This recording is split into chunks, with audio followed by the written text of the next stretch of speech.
Selamat datang di channel Bunda Naya, tempat cerita-cerita drama penuh emosi dan inspirasi siap menemani harimu.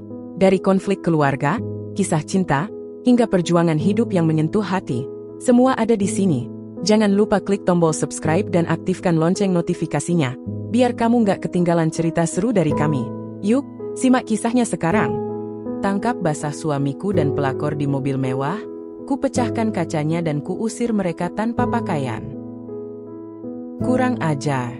Kalian pikir bisa bercumbu di depanku? Lihat, kaca mobil ini akan jadi saksi betapa hancurnya hidup kalian. Malam itu begitu hangat, lampu-lampu di parkiran restoran elit berpendar lembut. Deretan mobil mewah terparkir rapi. Namun di sudut paling sepi, Malika melihat sesuatu yang membuat darahnya mendidih.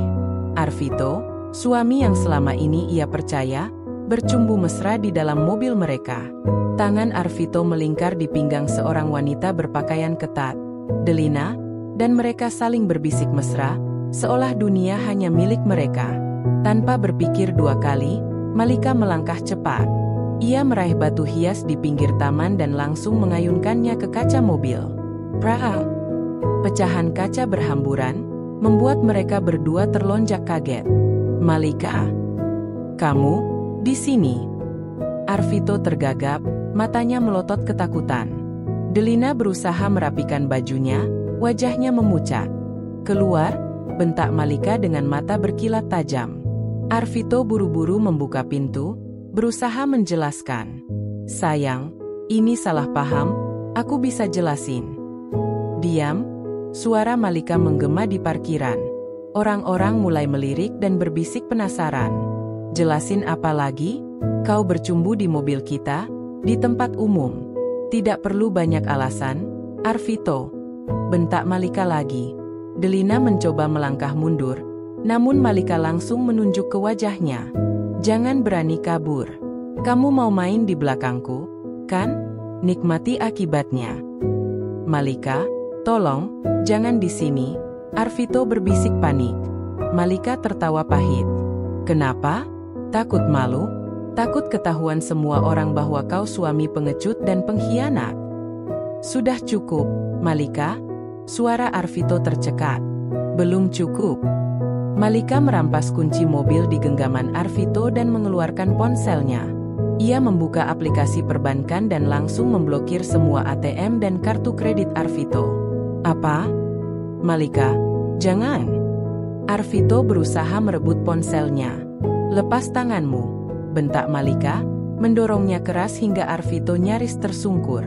Tanpa menoleh lagi, Malika melangkah mundur, mata berkaca dan tubuh gemetar menahan amarah bercampur kecewa. Orang-orang di parkiran berbisik dan menatap mereka bertiga. Kalian berdua, suara Malika bergetar, mulai sekarang, kalian bukan siapa-siapa. Nikmati hidup tanpa uangku dan jangan pernah menampakkan muka di depanku lagi. Delina menunduk ketakutan, Arvito hanya terdiam kaku di sebelahnya. Sambil melangkah menjauh, Malika mendengar Arvito memanggil namanya, suaranya memohon dan putus asa. Tapi Malika sudah menutup hatinya. Ia pergi meninggalkan mereka di parkiran malam itu, di antara sorot lampu mobil dan tatapan banyak mata. Awal pembalasan Malika baru saja dimulai. Setiba di rumah, Malika membuka pintu dan melangkah masuk. Sunyi langsung menyambutnya. Ruangan-ruangan di dalamnya terasa begitu dingin dan kosong. Hanya deru napasnya sendiri dan suara jam dinding yang berdetak pelan. Ia melempar tasnya di sofa dan duduk terpaku di ruang tamu. Dadanya sesak, air mata akhirnya tumpah begitu saja. Kenapa harus begini, Arvito? Bisiknya lirih di sela tangis. Ia menatap sekeliling, vas bunga yang mereka beli bersama, foto pernikahan mereka di dinding, dan sofa empuk tempat mereka dulu tertawa. Semua benda itu kini terasa asing dan menusuk. Harusnya aku sadar sejak awal, gumamnya, memeluk tubuhnya sendiri. Ia teringat betapa sering Arvito pulang larut dan sibuk bermain ponsel di kamar mandi, hingga pesan-pesan mencurigakan di layar ponselnya. Malika berdiri dan berjalan ke ruang kerja. Ia menyalakan lampu, membuka laptop, dan duduk di kursinya. Dengan mata masih basah, Jarinya mengetik cepat membuka rekening bank dan dokumen keuangan mereka. Semua sudah berakhir, Arvito. Ucapnya pelan. Ia memeriksa saldo, riwayat transfer, dan semua catatan investasi. Perlahan, amarahnya tumbuh, membuatnya lebih yakin bahwa pengkhianatan ini harus dibayar mahal. Ponselnya bergetar. Ada pesan masuk dari Arvito. Arvito, Malika, aku mohon, kita bicarakan baik-baik. Tolong jangan seperti ini. Malika menarik napas panjang, lalu mengetik balasan dingin. Malika, bicarakan, apa yang mau kau jelaskan? Semua sudah jelas, Arvito. Ia menekan send, dan langsung mematikan ponselnya. Di dalam ruang kerja yang temaram, Malika berdiri di depan jendela, menatap keluar ke jalanan sepi. Ia bisa melihat bayangan dirinya di kaca, mata sembab, wajah lelah, tetapi ada sorot baru di sana. Sorot keteguhan. Malam ini bukan hanya amarah sesaat, katanya kepada diri sendiri. Aku akan membuat mereka merasakan akibatnya. Ini baru permulaan. Dengan keyakinan baru, Malika kembali duduk dan membuka catatan di layar laptopnya. Ia membuat daftar semua aset Arvito dan menulis rencana. Ia akan memastikan bahwa pengkhianatan ini akan membuat Arvito dan Delina menyesali setiap pilihan mereka. Malam sudah larut, dan di ruang kerja hanya tersisa cahaya remang dari lampu meja. Di luar, angin malam membuat dahan-dahan pohon bergoyang dan menimbulkan suara berdesir, seakan ikut menemani suasana tegang di dalam hati Malika. Ia menarik napas panjang dan menggerakkan kursinya lebih dekat ke layar laptop. Baiklah, gumamnya, membuka folder demi folder di komputer Arvito. Satu persatu file keuangan muncul, laporan saldo, surat investasi, bahkan scan kontrak kerja. Semakin banyak ia menggali, semakin jelas pengkhianatan Arvito. Ia menahan emosi ketika melihat nama Delina tercantum sebagai pemilik bersama di sebuah rekening tabungan baru dan bagian dari perjanjian pembelian apartemen di luar kota. Jadi ini alasan kau sering lembur, Fit? Bisik Malika pahit. Malika membuka dokumen lebih jauh dan menemukan email Arvito kepada seorang agen properti. Arvito, email. Tolong percepat pengalihan kepemilikan unit ke Delina. Uangnya sudah saya transfer. Dadanya bergetar membaca kata-kata itu. Ia mengeklik tab browser lain dan masuk ke akun perbankan Arvito, akun bersama mereka dan rekening pribadi. Saldo-saldo itu membuat matanya membulat. Tidak hanya investasi untuk Delina, Arvito bahkan sudah memindahkan sebagian besar tabungan pernikahan mereka ke rekening baru. Malika meremas meja hingga ujung jarinya memutih. Selama ini kau membuatku percaya semua baik-baik saja, desisnya. Padahal di belakangku, kau sudah menyiapkan segalanya untuk dia. Ia pun membuka laci meja dan mengambil dokumen-dokumen pernikahan mereka. Sambil membuka halaman demi halaman, Malika membuat catatan di kertas kosong. Semua bukti harus dikumpulkan. Tiba-tiba ponselnya bergetar. Arvito, Malika, angkat teleponku. Tolong, jangan kau hancurkan semuanya. Malika menatap layar ponsel, bibirnya bergetar menahan murka. Ia memilih untuk menekan ikon panggilan balik dan mendekatkan ponsel ke telinganya. Halo, ucapnya dingin. Di seberang sana, Arvito seperti terengah-engah. Malika, aku mohon, jangan blokir semua rekeningku. Kita bisa bicara, sayang. Ini salah paham, katanya setengah merayu. Malika tersenyum getir. Salah paham? Kau dan Delina membeli apartemen atas namanya dan memindahkan uangku ke rekening baru. Kau mau bilang itu hanya salah paham? Suara di ujung telepon terdiam sejenak. Malika, aku bisa menjelaskan semuanya, katanya lagi, suaranya bergetar. Aku hanya mau mengamankan sebagian tabungan kita.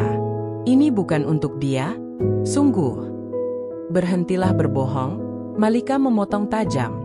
Ia merasakan ketenangan aneh saat kata-kata itu keluar.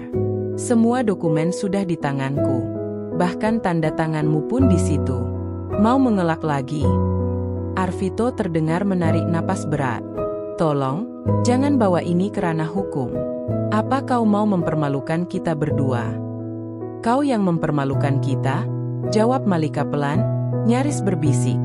Dan jangan khawatir, Arvito. Semua orang akan tahu siapa kau sebenarnya. Ia memutus panggilan, dan ruangan kembali sunyi. Di layar laptopnya, Malika melanjutkan membaca. Ia menemukan detail lain, investasi fiktif, transfer rutin ke Delina, bahkan biaya liburan mereka berdua ke luar negeri bulan lalu. Seketika air mata Malika menggenang di sudut mata, tetapi kali ini bukan tangis kelemahan. Ia menangis marah sekaligus puas bahwa semua tipu daya Arvito kini terbongkar. Ia membuka laci di sampingnya dan mengeluarkan kartu ATM, buku tabungan, dan surat-surat berharga atas namanya. Kau pikir bisa hidup enak di punggungku? Katanya lirih, menatap benda-benda di tangannya. Malam itu, di ruang kerja beraroma kopi dingin dan kertas dokumen, Malika memulai langkah berikutnya. Ia membuat catatan detail soal seluruh aset, memutus semua izin akses Arvito, dan memotret layar demi layar sebagai bukti. Ia juga mengirimkan pesan singkat ke pengacaranya, Pak Rion, agar mereka bisa bertemu pagi-pagi. Malika, Pak Rion, saya punya bukti baru soal Arvito dan wanita itu. Besok pagi saya ke kantor Anda. Balasan cepat masuk. Pak Rion. Baik, Bu Malika. Kita persiapkan semuanya. Malika tersenyum tipis, rasa lelah dan dendam bercampur dalam dadanya. Ia menoleh keluar jendela. Langit sudah menjelang dini hari, bintang-bintang tampak redup di balik kabut. Besok, bisiknya, menegakkan tubuhnya. Besok adalah awal kehancuranmu, Arvito. Pagi harinya, Malika sudah duduk di sebuah kafe tenang di sudut kota. Udara pagi sejuk dan aroma kopi hangat membuatnya sedikit lebih rileks. Ia menunggu pengacaranya, Pak Rion, dengan map dokumen di pangkuannya. Tidak lama kemudian, pintu kafe berderit terbuka dan seorang pria paruh-baya berpakaian rapi masuk. Bu Malika, sapanya ramah. Malika berdiri dan menjabat tangannya. Pak Rion, terima kasih sudah mau menemui saya sepagi ini. Sudah kewajiban saya, jawab Pak Rion sambil duduk dan meletakkan tasnya di kursi kosong. Ia melirik map Malika dan menambahkan, sepertinya Anda sudah membawa banyak bukti. Malika mengangguk, membuka mapnya dan memperlihatkan lembar-lembar rekening koran, cetakan percakapan, hingga surat-surat investasi fiktif. Semalam saya memeriksa semua, katanya lirih. Arvito diam-diam memindahkan uang kami, membeli apartemen atas nama Delina, bahkan membuat perjanjian investasi fiktif. Ini semua saya temukan di komputer dan laci kerjanya. Pak Rion memperhatikan satu persatu dokumen, keningnya berkerut. Ini cukup untuk melanjutkan gugatan cerai sekaligus melaporkan penggelapan uang. Anda benar-benar sudah siap melawan mereka, Bu Malika. Malika menarik napas dalam, menatap keluar jendela kafe. Jalanan di luar tampak sibuk, orang-orang berjalan cepat menuju tujuan masing-masing. Saya sudah sangat siap, jawabnya mantap. Saya ingin Arvito tahu bahwa saya bukan wanita lemah yang bisa dia tipu begitu saja. Selain cerai, saya ingin melaporkan dia dan Delina ke polisi agar mereka bertanggung jawab. Pelayan datang membawa 2 cangkir kopi hangat dan sepiring kue. Sendok berdenting lembut saat Pak Rion mengaduk kopinya. Suasana kafe tenang dan nyaris hening, hanya suara musik jazz mengalun di latar. Baik, kata Pak Rion akhirnya. Untuk gugatan cerai dan pembagian harta Gonogini, kita akan fokus pada aset atas nama Anda dan semua transaksi mencurigakan. Sementara untuk penggelapan, kita butuh bukti bahwa Arvito dan Delina bersekongkol untuk menyelewengkan uang pernikahan Anda. Dengan dokumen ini, saya rasa cukup untuk membuat laporan. Malika menyesap kopinya, merasakan kehangatan di tenggorokan. Ia menatap Pak Rion dan berkata, saya mau mereka merasakan akibatnya, Pak. Bukan hanya cerai, tetapi benar-benar kehilangan segalanya. Jangan khawatir, jawab Pak Rion. Suaranya tegas. Saya akan buat surat gugatan hari ini. Besok pagi kita bisa langsung ke pengadilan agama untuk mendaftarkannya. Setelah itu, saya akan membuat laporan ke polisi soal penggelapan dan persekongkolan mereka. Bagus, sahut Malika cepat. Ia menatap berkas-berkas di depannya, merasa lebih tenang sekarang. Arvito pikir dia bisa seenaknya bermain di belakang saya. Tapi dia salah. Pak Rion mencondongkan tubuhnya sedikit. Apa Anda ingin menambahkan permintaan khusus di gugatan cerai? Misalnya pembekuan aset, pembatasan hak asuh, atau hal lain?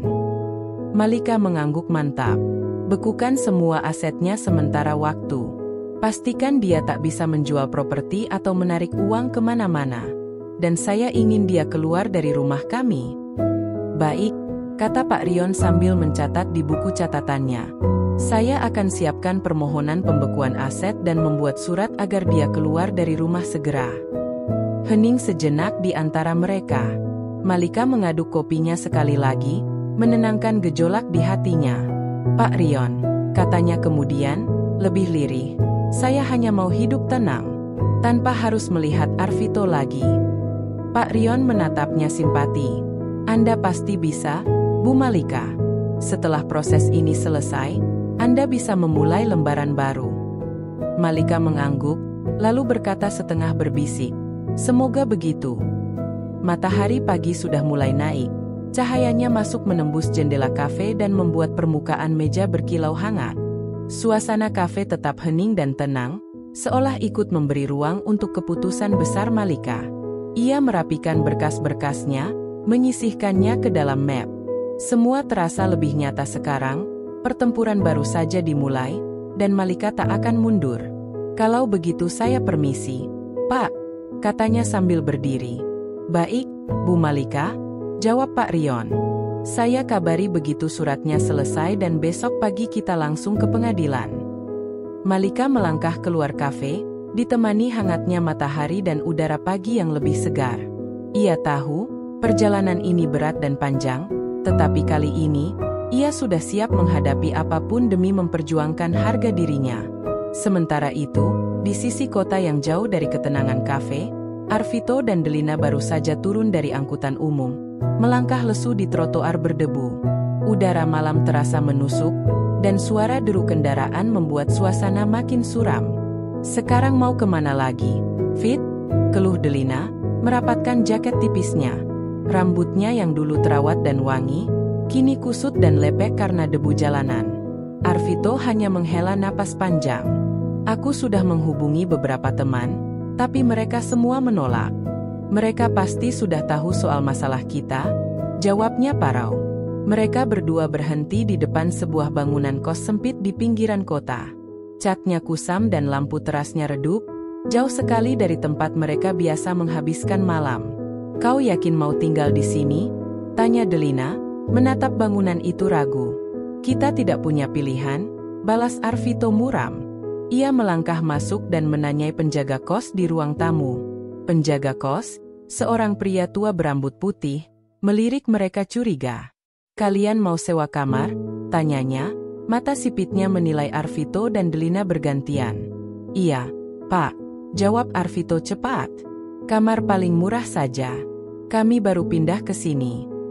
Bayar di muka, sahut penjaga kos datar, tanpa banyak basa-basi. Arvito merogoh dompetnya, menghitung uangnya. Ia bisa merasakan tangan dan kakinya gemetar. Hanya tinggal beberapa lembar uang tunai dan saldo di dompet elektroniknya sudah sangat tipis. Delina memperhatikan wajah Arvito yang tegang. Ia menarik lengan Arvito dan berbisik.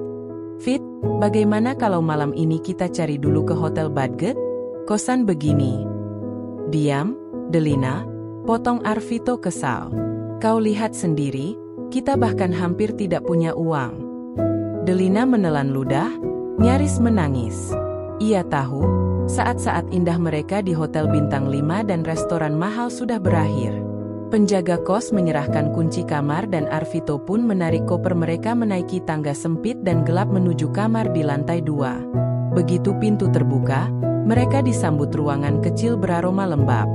Hanya ada ranjang kayu reyot, lemari usang, dan kipas angin berputar pelan di sudut kamar. Delina langsung menjatuhkan tubuhnya ke ranjang dan menutup mata, berusaha menahan tangis. Aku mau pulang saja ke kampung, katanya lemah. Arvito duduk di tepi ranjang, meremas rambutnya sendiri. Jangan bilang begitu, Delina. Kita pasti bisa melewati ini, ujarnya, meski suaranya sendiri terdengar ragu. "Bisa apa?" jawab Delina, nadanya meninggi. "Semua kartu ATM MU diblokir. Rumahmu pasti diambil Malika. Bahkan mobilmu sudah di tangannya." Arvito menunduk, teringat kejadian di parkiran restoran malam itu. Rasa malu dan sesal bercampur di dadanya, membuat tenggorokannya tercekat. "Semua ini gara-gara aku," bisik Arvito. "Iya, gara-gara kau," jawab Delina tajam. Ia duduk tegak dan menatap Arvito dengan mata berkaca-kaca. "Kau bilang mau menanggungku, mau buat hidupku lebih baik. Tapi lihat, sekarang kita hanya berakhir di sini." Arvito hanya bisa terdiam. Ia benar-benar tidak tahu harus berkata apa lagi. Di luar jendela, suara mesin kendaraan melintas dan deru angin malam membuat suasana makin sepi dan menusuk. Arvito menatap keluar, merasakan udara malam begitu asing dan dingin.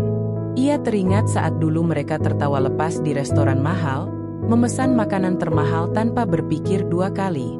Sekarang, mereka bahkan harus menghitung uang receh untuk makan esok pagi. "Aku harus perbaiki semuanya," gumam Arvito akhirnya, lebih kepada dirinya sendiri. Delina mendesah lelah. "Apa lagi yang bisa kau perbaiki, Fit? Semuanya sudah hancur." Arvito hanya bisa menarik napas panjang, menatap kosong ke arah lantai. Ia tahu Malika pasti sudah melanjutkan rencananya, dan cepat atau lambat, pembalasan itu akan semakin terasa. Di dalam kamar sempit itu, di tengah udara dingin dan suasana suram, Arvito benar-benar merasa hancur dan terlunta-lunta.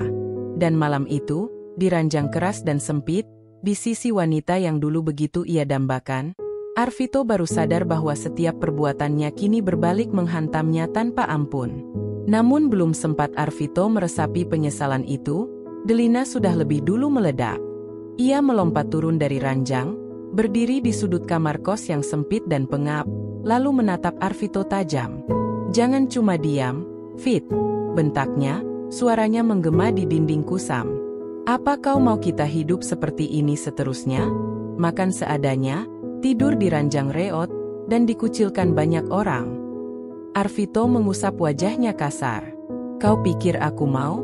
Semua ini terjadi juga gara-gara kau mau hidup mewah," balasnya sengit. "Enak saja kau salahkan aku." Delina berkacak pinggang, mata berkilat. "Kau sendiri yang bilang mau menceraikan Malika dan menikahiku. Katamu, kau punya banyak uang. Kau bilang kau bisa membuatku hidup nyaman." "Aku sudah berusaha," Arvito meninggikan suara. "Tapi Malika lebih pintar.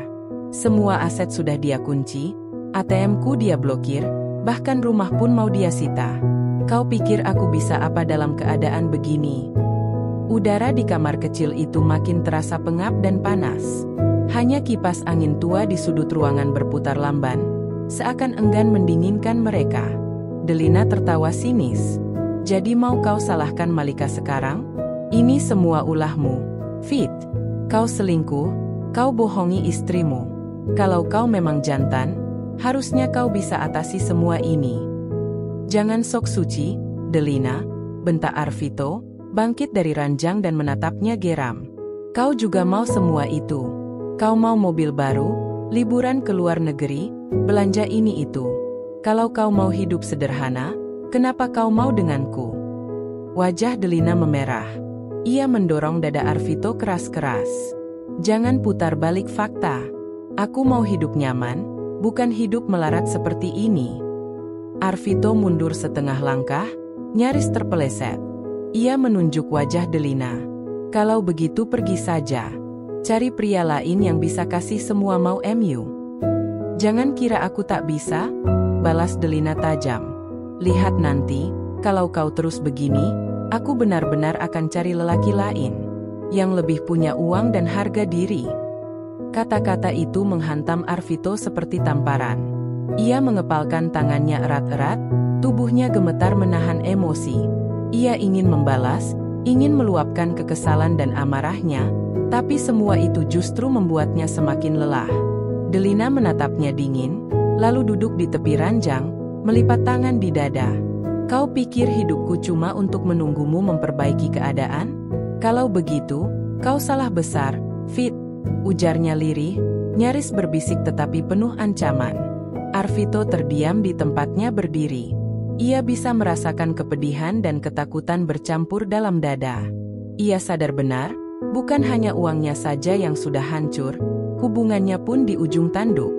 Di luar jendela, malam makin larut dan hanya suara mesin kendaraan di kejauhan yang menemani kesunyian. Arvito menarik napas panjang dan memejamkan mata. Ia ingin berkata sesuatu, tetapi lidahnya keluh. Ia memandang sekeliling, dinding lembab, lemari tua, ranjang reot, dan Delina yang memunggunginya. Semua begitu jauh dari kemewahan dan ketenangan hidupnya dulu. Di kamar kos sempit itu, di tengah amarah dan keputusasaan mereka, Arvito benar-benar sadar bahwa setiap keputusannya selama ini hanya membawa dirinya semakin dalam ke jurang kehancuran. Dan malam itu, di ruang kecil tanpa cahaya harapan, pertengkaran mereka menggantung di udara, menandakan bahwa ini baru awal dari penderitaan panjang yang harus mereka hadapi. Keesokan paginya, di ruang sidang pengadilan agama, Malika melangkah masuk dengan kepala tegak dan wajah tenang. Ia mengenakan setelan hitam sederhana, rambutnya diikat rapi. Matanya memancarkan ketegasan, membuat siapapun yang melihatnya yakin bahwa Malika sudah mempersiapkan segalanya. Di seberangnya, Arvito duduk di kursi tergesa-gesa. Kemejanya kusut dan wajahnya lelah. Ia menghindari tatapan Malika, tangannya gemetar memegang map dokumen. Hakim mengetuk palu, memulai persidangan. Perkara perceraian nomor sekian atas nama Malika dan Arvito, dimulai. Suaranya menggema. Pengacara Malika, Pak Rion, segera berdiri. Yang mulia, klien saya mengajukan gugatan cerai atas dasar perselingkuhan dan penggelapan uang bersama pihak ketiga. Dalam hal ini saudari Delina, katanya lantang, menyerahkan bukti dokumen ke meja hakim. Hakim membaca berkas sejenak, lalu menatap Arvito. Saudara Arvito, apakah Anda ingin memberi tanggapan? Arvito berdeham, menatap Malika sekilas dan bicara pelan. Saya akui saya salah, Yang Mulia. Tapi saya mohon diberi kesempatan untuk memperbaiki semua ini. Saya bisa menjelaskan soal uang dan soal hubungan saya dengan Delina. Itu hanya khilafan sesaat. Malika tertawa pahit, membuat semua mata beralih padanya. Ia mengangkat tangannya. Yang Mulia, saya hanya ingin menegaskan bahwa ini bukan khilafan, seperti yang dia katakan. Ini sudah berlangsung lama. Semua bukti ada di tangan saya. Dia bahkan memindahkan aset kami untuk kepentingan wanita lain. Suasana ruang sidang hening. Semua menunggu respon Arvito. Arvito menunduk dalam, bahunya melorot. Ia bergumam, saya tidak tahu harus bicara apa lagi. Hakim mengetukkan pena di meja, berpikir, baik, berdasarkan bukti dan pernyataan, maka pengadilan memutuskan bahwa gugatan cerai dikabulkan. Mengenai pembagian harta, aset akan dibekukan dan diperiksa lebih lanjut. Selain itu, saudara Arvito terbukti melanggar perjanjian pernikahan dan menggunakan dana bersama untuk kepentingan pribadi dan pihak ketiga. Dengan begitu, saudara Arvito kehilangan seluruh haknya atas harta Gonogini hingga penyelidikan selesai. Wajah Arvito memucat. Yang Mulia, mohon pertimbangkan lagi. Saya. Cukup, potong hakim tegas. Keputusan ini sudah final. Malika mengembuskan napas panjang, merasa beban di dadanya sedikit terangkat. Ia menatap Arvito, kini lelaki di hadapannya tampak begitu kecil dan tak berdaya. Selesai pembacaan putusan, sidang ditutup. Pak Rion membimbing Malika keluar ruang sidang. Arvito mencoba mendekat, suaranya serak. Malika, tunggu. Kita bisa bicara sebentar, kan? Aku cuma mau. Malika berhenti melangkah dan menoleh, mata dinginnya membuat Arvito kehilangan kata. Kita sudah selesai, Arvito, katanya tenang. Semua sudah kau hancurkan sendiri. Jangan pernah muncul di depanku lagi. Arvito terdiam, tubuhnya seperti membeku. Ia hanya bisa menatap punggung Malika yang menjauh di koridor, diiringi suara langkah kaki mantap dan sorot mata pengunjung sidang. Di luar ruang pengadilan, udara terasa lebih segar. Malika menatap langit biru dan tersenyum getir. Ia tahu perjalanannya belum benar-benar selesai, masih banyak urusan yang harus diselesaikan dan banyak luka yang harus disembuhkan. Namun hari ini, di ruang sidang itu, setidaknya Malika sudah memenangkan langkah pertama pembalasannya. Dan ia berjanji pada dirinya sendiri bahwa siapapun yang berani mengkhianatinya harus siap menanggung akibatnya. Sementara Malika meninggalkan gedung pengadilan dengan langkah pasti, Delina justru merasakan hidupnya makin terpuruk.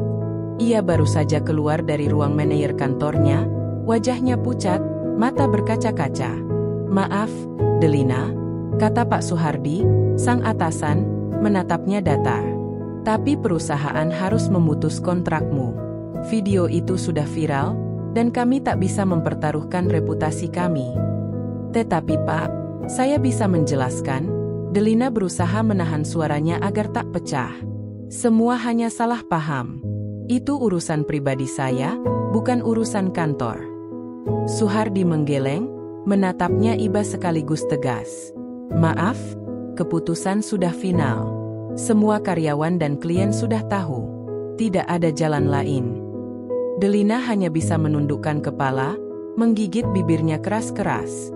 Ia keluar dari ruangan itu, menenteng tasnya seperti orang linglung. Baru beberapa langkah keluar dari gedung, ponselnya bergetar berkali-kali. Ia melihat layar ponsel, dan wajahnya langsung memucat. Beranda media sosialnya dibanjiri komentar pedas dan makian. Nina_Aris. "Pelakor gak tahu malu, semoga cepat kena karma." Rianti_Wibowo. "Pantas dipecat. Perusak rumah tangga orang. Cinta sejati, pergi aja kau, jangan muncul lagi di sini." "Ya Tuhan," Delina bergumam, tubuhnya gemetar. Ia melangkah cepat menuju parkiran, berharap bisa menjauh secepatnya. Namun baru sampai di jalan setapak menuju keluar, sekelompok ibu-ibu dari kompleks sebelah menghentikannya. "Hei, itu dia si perusak rumah tangga," seru salah seorang, mata melotot tajam. "Iya, benar dia," timpal ibu lainnya. "Kau nggak malu ya jalan di sini? Kau pikir bisa bebas begitu saja setelah menghancurkan hidup orang?" Delina menundukkan kepala, berusaha menembus kerumunan mereka. "Tolong biarkan saya lewat," katanya lirih.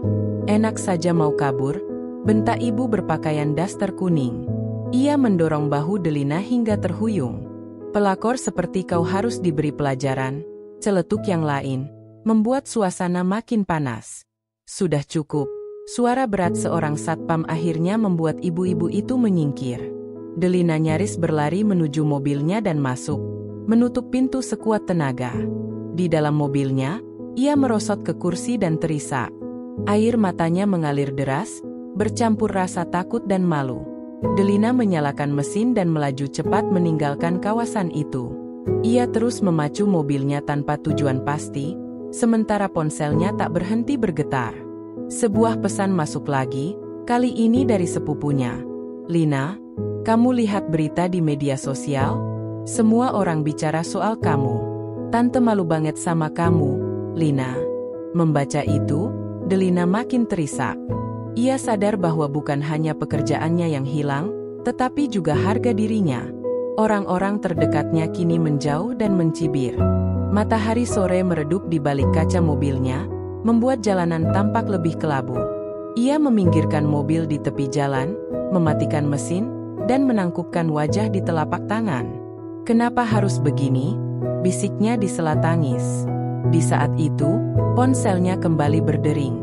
Ia melirik layar dan melihat nama Arvito. Dengan napas gemetar, ia mengangkatnya. "Halo?" katanya lemah. "Delina?" Suara Arvito di seberang terdengar kacau dan parau. "Apa kau lihat berita soal kita? Semua habis, Lina. Semua habis."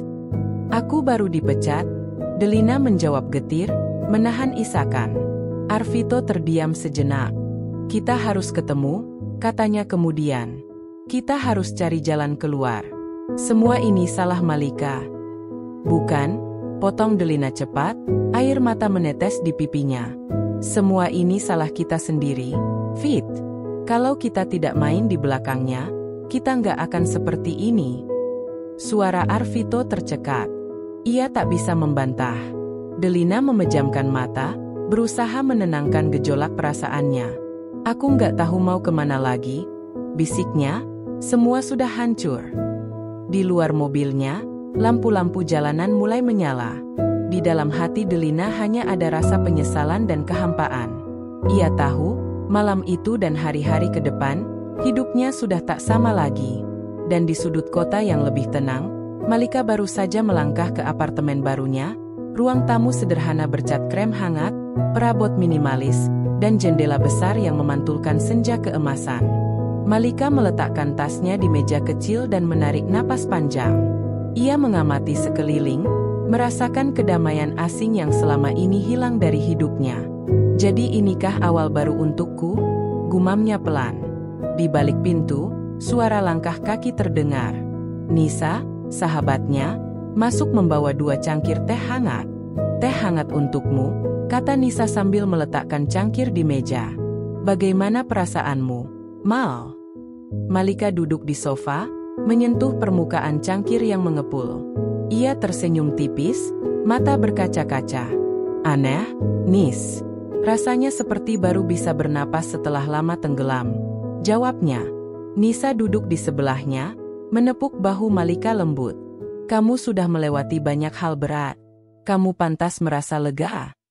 Malika memandang keluar jendela, melihat burung-burung kecil melintas di langit sore.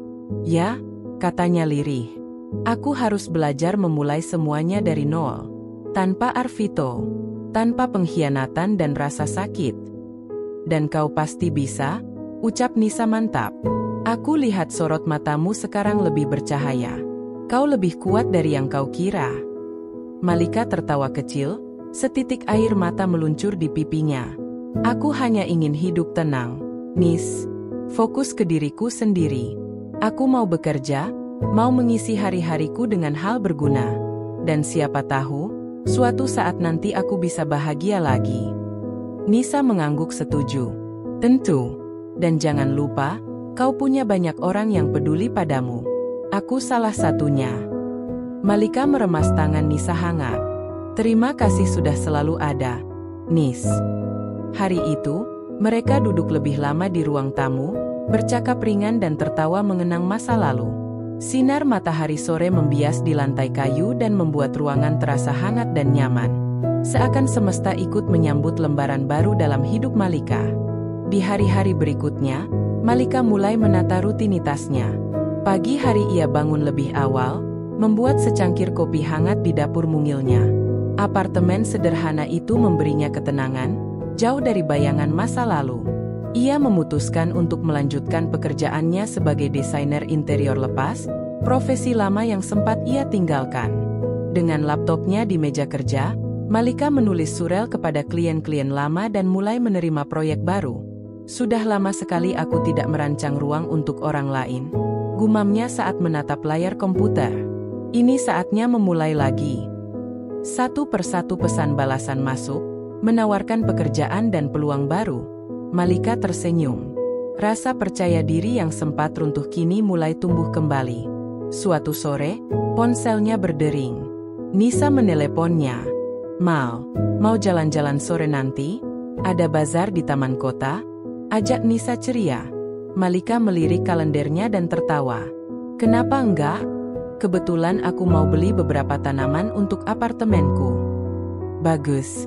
Aku jemput setengah jam lagi, balas Nisa sebelum menutup telepon. Malika beranjak dari kursi dan merapikan mejanya. Ia memandang sekeliling apartemennya, sederhana, hangat, dan miliknya sendiri. Tak terasa, bibirnya melengkungkan senyum. Hari-hari baru telah menanti, dan kali ini, ia akan menjalaninya dengan sepenuh hati. Tanpa beban masa lalu dan tanpa siapapun yang bisa menghalangi langkahnya.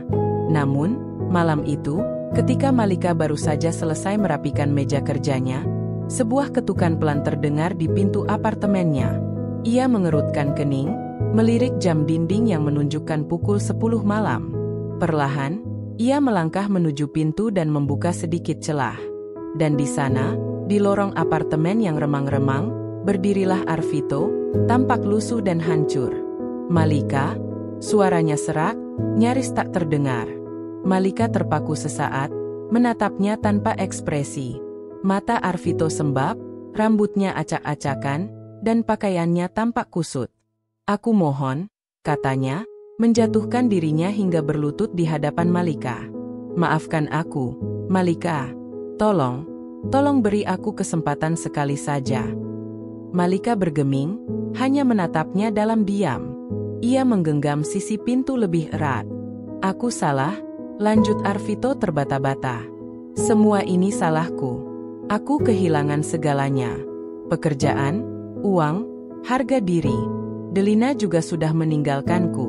Sekarang hanya kau yang bisa memaafkanku." Suara Arvito menggema di lorong kosong. Heningnya malam membuat isaknya terdengar lebih memilukan.